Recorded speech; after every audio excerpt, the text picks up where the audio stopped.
Shalom everybody and welcome to the Rivka journey. My name is Rabbi Shapira and I'm the author of the Rivka Remnant, a book that now is available in so many languages.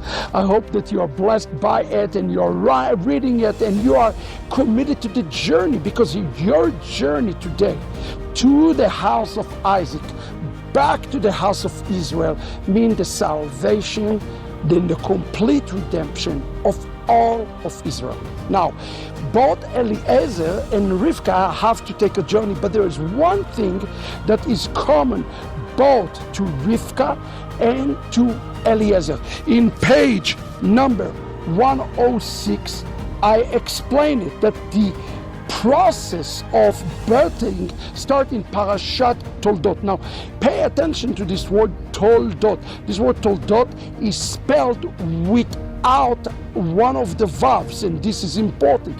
It's trying to explain to us that unlike in the garden, the very first time that we see the word Toldot mentioned with two vowels, in the time of the birth of Yaakov and Esau through Rivka, the world is already in a state of what called Tol Vavo.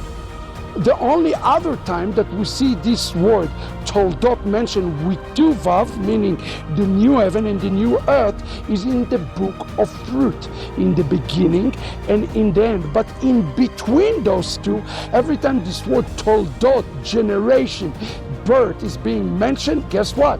Every time it's a missing vav. Why? Because we are birthing redemption, and everybody need to understand it. The process of redemption is a process that you and I are to be birthed. I wrote this in page 106.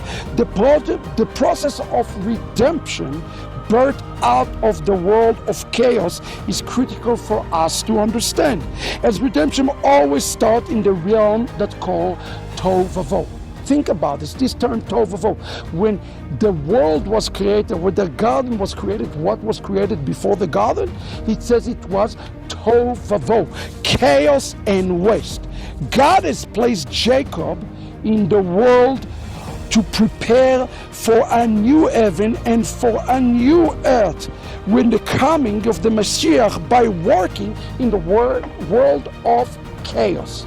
It's important because Apostle Paul, Rav Shaul, says the following. He said in the letter to Messianic Jews, he says, we are not here for a city that exists now, we are here for a city to come.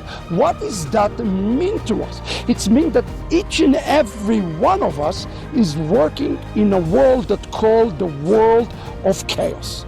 Our job today is to take the world of chaos and extract from the world of chaos the essence. And the essence of the world of chaos is something that is holy.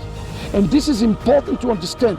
Jacob is working in a world that is called the world of Avodah, the world of Torah. Judaism is focused on Torah today and doing the mitzvot. Why? What is the purpose behind the mitzvah? There is one purpose behind the mitzvah: to extract the chaos out of Esau, to bring a tikkun into Esau. This is the entire purpose, and you see it.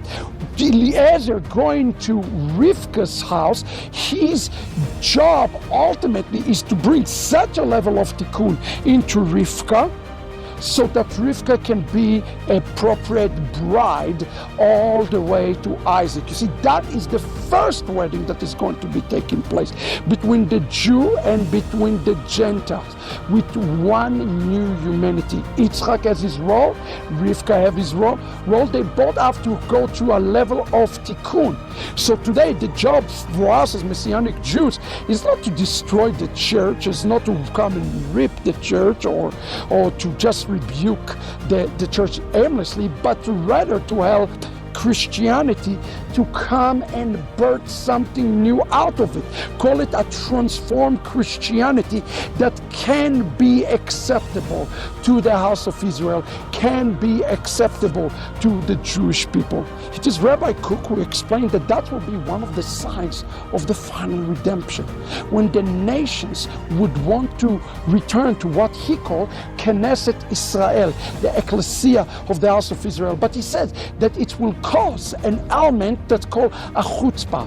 A chutzpah means indigestion. It's something that will stop them from being able to be digested into the house of Israel. So what is the job today that we have?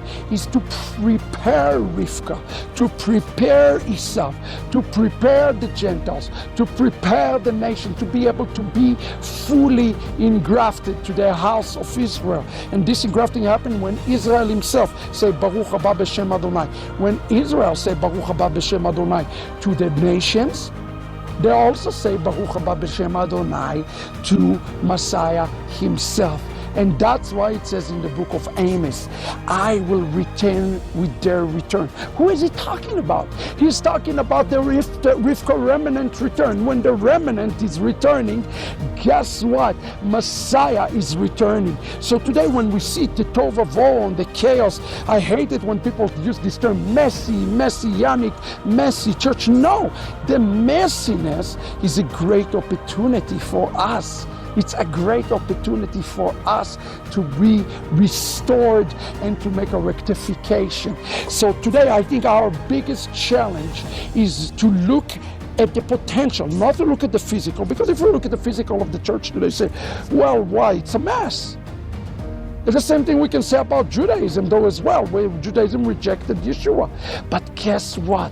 There is a great potential in both to make a tikkunim.